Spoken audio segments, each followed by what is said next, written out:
Hi everyone, welcome back. Thanks for joining us today. We've got a brand new story to share with you. So let's begin. My name's Calvin. What happened to me recently shook me so deeply, I figured I had to let it out.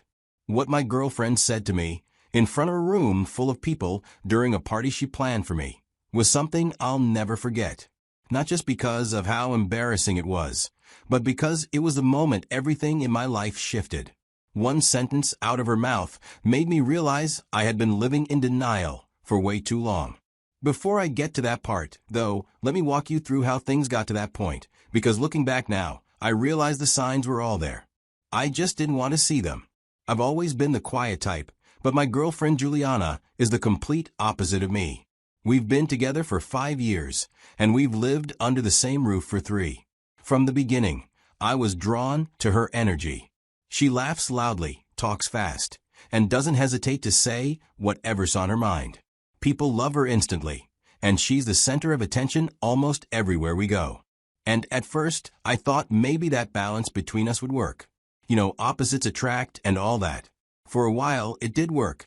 She made me come out of my shell a bit more, and I gave her the grounding she sometimes needed when her energy got a little too wild. But over time, I started to notice the cracks. I couldn't help but wonder if we were really aligned for the long run. Now here's the thing, I've been thinking about marriage. A lot. I even went ahead and bought the ring. It wasn't a rushed decision either. I thought about it for months, but lately things have not been the same. Juliana just stopped wanting to be close, both physically and emotionally. I know life can get busy, and sometimes affection takes a back seat, but weeks turned into months, and every time I reached out, she'd gently pull away or pretend she didn't notice. I wasn't trying to force anything. I gave her space. I was patient. But no matter how softly I tried, she'd always dodge me, sometimes with a laugh, a quick excuse, or a not now. And the more it happened, the more I started to question myself. Was I doing something wrong? Had I become unattractive to her? Or was I just being paranoid, seeing problems where there were none? But then came the night that really flipped something in my head. We had been invited to this event. It was supposed to be a fun night out. A friend of hers was celebrating something, and I figured we could use a break and reconnect. From the moment we got there, I noticed she was drinking more than usual, bouncing from group to group, louder than I'd seen her in a while. I stood back and watched, giving her space to enjoy herself, but then it just got uncomfortable. I saw her flirting with a male server. Then the music started, and she took to the dance floor. At first it was just dancing, but soon she was moving too close to other guys, trying to grind them like I wasn't even there. I felt this mix of shock, embarrassment, and something deeper I couldn't name. Everyone could see it, and I didn't want to make a scene, but I had to do something. I quietly took out my phone and started recording because I needed proof that what I was seeing was real. Eventually, I walked up, put my arm around her, and guided her out of there. She was tipsy, laughing like nothing was wrong. The next morning, I waited until she was sober. I made her some coffee and sat her down and told her how I felt, how what happened at the event really hurt me and made me feel disrespected. She looked me dead in the eye and said she didn't remember any of it. She acted like I was exaggerating. That's when I pulled out the video. I figured showing her would at least help her understand why I was upset. But instead of apologizing or explaining, she flipped it on me. She said I betrayed her, that I used her vulnerable state against her, that a real man would have protected her instead of spying on her. I couldn't believe it. I sat there stunned, watching her twist everything around until I started wondering if I had overreacted. That moment stuck with me, not just because of what she did, but how easily she turned it all around. I almost left her that day, but I couldn't. I was still in love with her, and even though my gut was screaming at me, my heart kept making excuses. After that argument, things didn't go back to normal. We were still sharing the same space, sleeping in the same bed, but it was like there was this invisible wall between us. We barely talked unless it was about something practical. And when we did talk, her tone was clipped, impatient, like I was annoying her just by existing.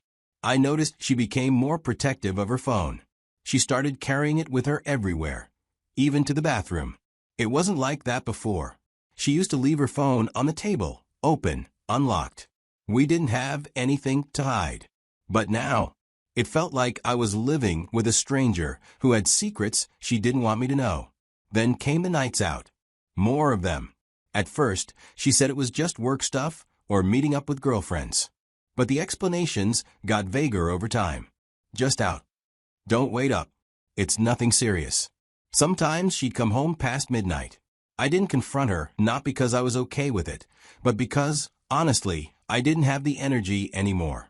I had already given so much emotionally, and after the way she turned things around on me last time, I just shut down. We weren't a couple anymore. We were just two people occupying the same space. Out of nowhere, on a random Tuesday night, she came home early and said she wanted to talk. She apologized, said she was sorry for how she'd been acting. She promised me she'd never drink like that again, claimed that what happened at the event opened her eyes, and that she wanted to be better. I looked at her for a long time, wondering if I should believe her. She looked sincere. And after 5 years together, 3 of those living under the same roof, I decided to give her the benefit of the doubt. I still remember the good times. Part of me wanted to believe that the woman I fell in love with was still in there somewhere. But even after that apology, something inside me wouldn't settle. I kept thinking back to that night at the event, not just the dancing or the flirting with strangers, but one moment in particular. She had walked over to one of my friends, someone she always claimed to dislike, and started flirting with him, right in front of me. At the time, I chalked it up to her being drunk and maybe trying to make me jealous. We had a small argument earlier that day, so I figured it was her way of getting back at me. But now, I wasn't so sure. I had to pull her away from him by stepping between them and asking her what the hell she was doing. She just laughed it off like it was a joke. But that moment stuck with me. I started wondering if something had already been going on between them, something she never told me about. I thought about checking her phone, and I did try once or twice. But she was always one step ahead. Lock screens, hidden apps, passwords changed. Eventually, I just gave up trying. Day by day, the gap between us widened. We weren't loving. After everything that had happened between us, I wasn't expecting much for my 33rd birthday that was coming up. Honestly, I'd gotten used to low expectations when it came to Juliana lately. I figured she might say happy birthday in passing or maybe order some takeout. That's the kind of routine we'd slipped into. But instead, I came home from work and opened the door to a wall of people yelling, "Surprise." It caught me completely off guard. Our apartment had been transformed. Balloons everywhere, a huge "Happy 33rd Birthday, Calvin" banner hanging from the ceiling, drinks on the table, music playing, and what felt like every friend and acquaintance I'd ever had packed into the room. At first, I just stood there blinking, trying to process what was going on. Then I saw Juliana front and center, grinning like a kid on Christmas morning. She ran up to me, kissed me on the cheek, and handed me a drink. I'll admit, it was a lot. Part of me was touched. She had gone out of her way to organize all of this. It looked like she'd been planning it for weeks. But another part of me felt completely out of place. I've never been the type who enjoys being the center of attention. I'm not the party guy. I don't like big scenes. That's more her style. She feeds off social energy. I, on the other hand, usually need a breather after small talk. So while everyone else was having a good time, I stood off to the side, smiling politely and nodding my thanks. At one point, I reached into my pocket and felt the small engagement ring box I'd been carrying for a while. I stared at her from across the room, watching her. I thought, maybe this is the right time. But I couldn't ignore my gut telling me to wait. So I left the ring in my pocket, took another sip of my drink, and kept watching from a distance. Soon, Juliana clinked her glass and grabbed the microphone someone had set up for speeches. I watched her walk up to the front of the room, slightly tipsy, but still steady. She smiled, adjusted her hair, and started speaking. At first, it sounded like the usual birthday toast. She said she was proud of me. Talked about how far we'd come together. Everyone was listening, smiling, even clapping. But then she changed direction. She looked straight at me and said, half laughing, that lately, she saw me more like a brother than a lover. The room went quiet for a beat, and then a few people gave this awkward chuckle, like they weren't sure if it was a joke or not. I tried to keep my face neutral.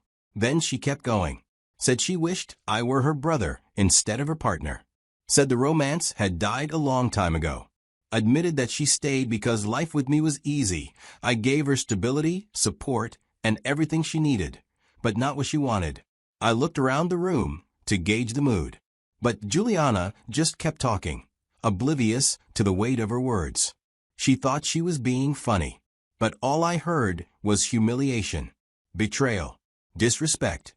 I didn't say a word. I simply put my drink down on the nearest table, turned around, walked to the door, and left. Because in that moment, I realized the truth. I was nothing more than a comfortable seat in a life she didn't value. And I was done sitting in it. When I left the party, I didn't know where else to go. I couldn't bring myself to go back to our apartment, not after what had just happened. So, I found a nearby hotel and checked in. I needed space to breathe, to think, to be alone. I thought I'd get some sleep, but my mind wouldn't shut off. Hours went by, and my phone began to blow up. Messages from Juliana, missed calls, voicemails. I could feel her desperation through every message. I wanted silence, so I turned the phone off. The next day, I forced myself to turn my phone back on. And of course, there were even more messages, each one more frantic than the last. I didn't reply. What was there to say? The damage was done. Still, I knew I couldn't avoid going home forever. I wasn't sure what to expect, but I knew the confrontation was coming. When I walked through the door, Juliana was there. The first thing she did when she saw me was try to act like nothing had happened. She played it off like I'd just left for no reason. She asked, almost in a whisper, "Why did you leave? What happened?" I looked at her, took a deep breath, and said, "I accept to be your brother, as you wanted." She froze. Then she looked at me like I was speaking in another language. "What are you talking about?" "I never said that," she replied, her voice a mix of confusion and frustration. I couldn't help but laugh. I reminded her of her exact words at the party, the way she'd said she wished I were her brother instead of her lover, how she admitted the affection had dried up. She had painted a clear picture for everyone in that room, and now she was trying to pretend like it was all a joke. "Don't fake love," I told her. "It's clear you're with me for comfort, not connection, and I'm not okay with that anymore." She looked taken aback, but she didn't deny it. At first, she tried to backpedal, claiming I misunderstood her. But as the seconds dragged on, her face softened. Her defenses came down, and she finally admitted it. Her voice barely above a whisper, "I don't feel romantic love anymore, but I still respect you." There it was, the truth. I'd known this was the case for a while. I just needed to hear it from her. I knew what I had to do. I didn't want to drag this on any longer. "We can't keep going like this," I said. "The apartment is rented. Either you move out or I will." Her face crumpled. She started crying, begging me to stay, begging me to work things out. But I couldn't believe her anymore. I couldn't keep living in a relationship where the affection had died, where I was nothing more than a convenience. I watched her, saw how hard it was for her to accept that this was happening. It was clear she didn't want to leave. But at that moment, I couldn't stay any longer. So I packed up my things, gathering everything I needed, and I walked out the door. After I walked out, the days that followed were quiet. I spent a lot of time thinking, reflecting. I couldn't help but go over everything that had happened, trying to figure out where things went wrong. The whole relationship felt like it was built on the foundation of mutual respect and love at first. But over time, those things just disappeared. Looking back, I realized the turning point came when intimacy started slipping away. It wasn't just the physical part of it, although that was a clear sign. I just let it slide. I should have said something then, but I didn't. And then there was the disrespect. When someone starts disregarding your boundaries, making you feel small or less than, it chips away at the relationship. I think that's when the cracks first appeared. But I never really acknowledged them. I kept thinking I could fix things, that things would get better. But they didn't. I regret not leaving earlier. I could have saved myself a lot of pain if I had been more honest with myself and with her. But I'm not going to beat myself up for it. I stayed because I thought I could make it work. I stayed because I loved her. But now, looking back, I know that walking away was the right choice. It hurt, but it was necessary. Staying would have meant sacrificing my own dignity and happiness, and I couldn't do that anymore. And if there's one thing I can say to anyone watching this, it's this: don't ignore your gut feelings. When something feels wrong, it usually is. Your intuition is there for a reason. If you feel like you're being treated like an option or just a convenience, that's because, at some point, love stopped being the foundation of your relationship. People who twist situations to make you feel like the villain are just trying to manipulate the narrative. It's not your fault, no matter how hard they try to make you believe otherwise. I've learned that love is more than just staying in something for the sake of comfort. If you're not treated with respect, if the love isn't there, then it's not worth fighting for. Sometimes the hardest thing to do is to walk away, but it's also the most empowering thing you can do for yourself. Thanks for listening to my story. I hope it resonated with some of you out there. If you're going through something similar, just know that you're not alone.